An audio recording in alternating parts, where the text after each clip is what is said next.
Assalamualaikum warahmatullahi wabarakatuh.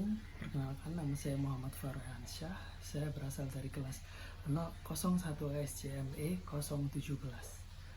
Saya di sini ingin membahas tentang makalah dan PPT yang telah saya buat dengan mengambil judul tantangan dalam industri retail tradisional Indonesia di dalam era digitalisasi. Pendahuluan latar belakang pertama yaitu digitalisasi telah membawa perubahan signifikan yang di berbagai sektor, termasuk retail tradisional di Indonesia.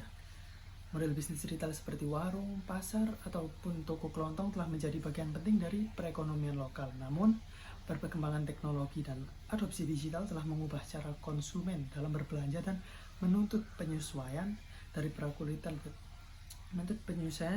dan para pelaku dari retail tradisional ini untuk tetap relevan mengikuti perkembangan zaman.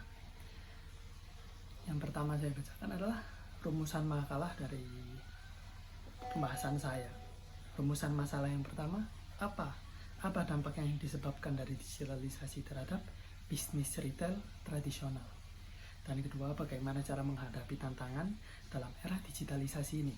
Ketiga, apa saja peluang yang dapat dimanfaatkan bagi para pembisnis retail tradisional yang masih ada di Indonesia ini dalam perkembangan zaman di era digital?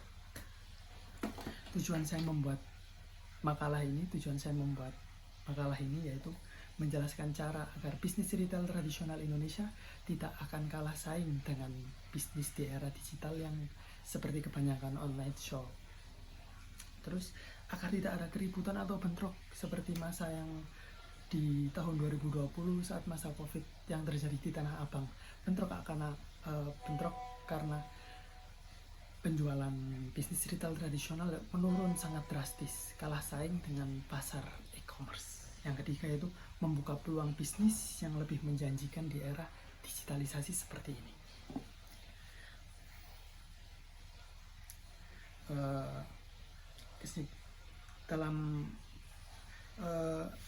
Dalam analisis saya yang menggunakan pastel, yaitu pertama dalam analisis politik. Yang pertama, digital yang seperti saya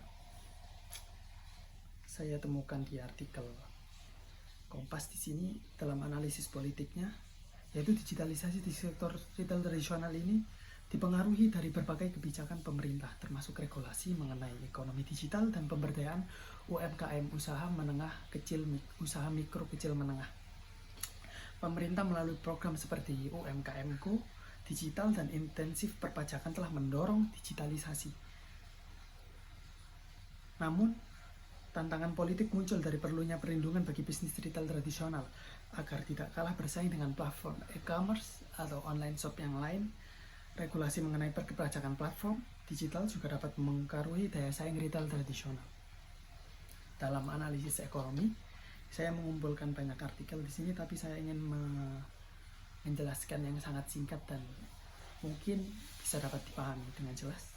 Yaitu digitalisasi memungkinkan retail tradisional meningkatkan efisiensi operasional, memperluas pasar dan mengurangi biaya melalui platform online. Namun, banyak pelaku retail tradisional yang kesulitan mengakses teknologi karena keterbatasan pengetahuan tentang teknologi di zaman sekarang. Istilahnya gaptek mungkin ya, maaf kalau salah. Setelah itu, persaingan dengan platform e-commerce besar yang memiliki skala ekonomi lebih besar menimbulkan risiko pengurangan pendapatan bagi pelaku usaha kecil yang belum mampu beradaptasi dalam era digital seperti ini. Yang ketiga yaitu analisis sosial. Dari segi sosial, digitalisasi mengubah perilaku konsumen menjadi lebih cenderung berbelanja online karena tidak ribet dan kita bisa melakukannya di mana saja, bukan?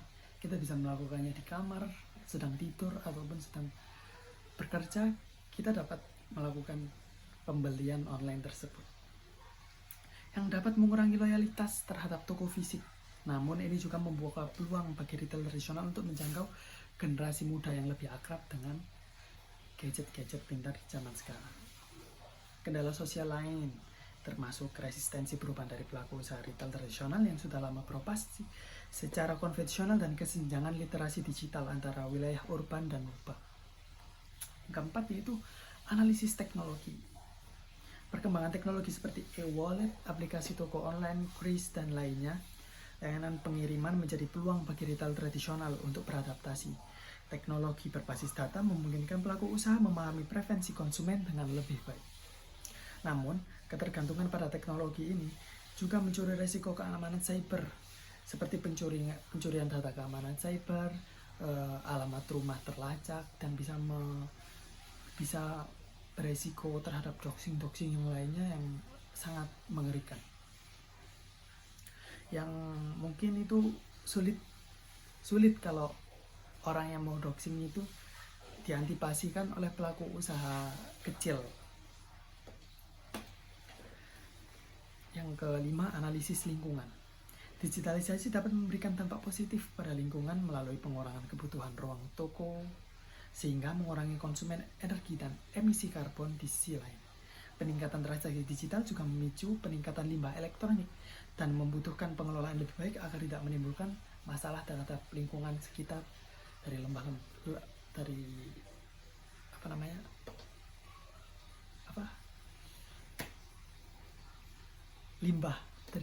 tersebut tadi. Dari yang keenam, sekarang analisis hukum. Analisis hukum yang setelah saya baca dari artikel, yaitu digitalisasi membawa tantangan hukum seperti pelindungan konsumen, hak kekayaan intelektual, dan regulasi persaingan usaha.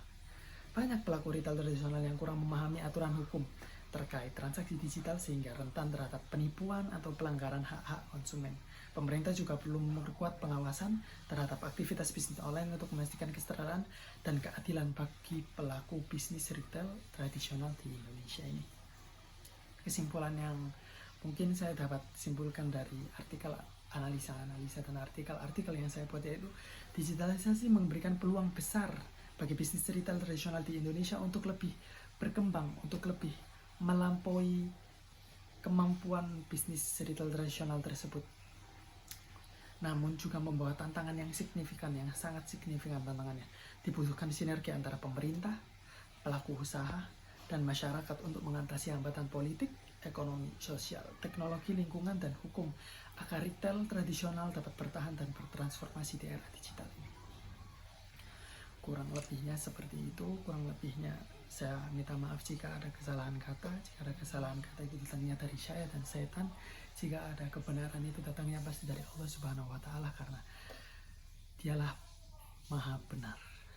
Saya Muhammad Farhan Syah undur diri. Wassalamualaikum warahmatullahi wabarakatuh.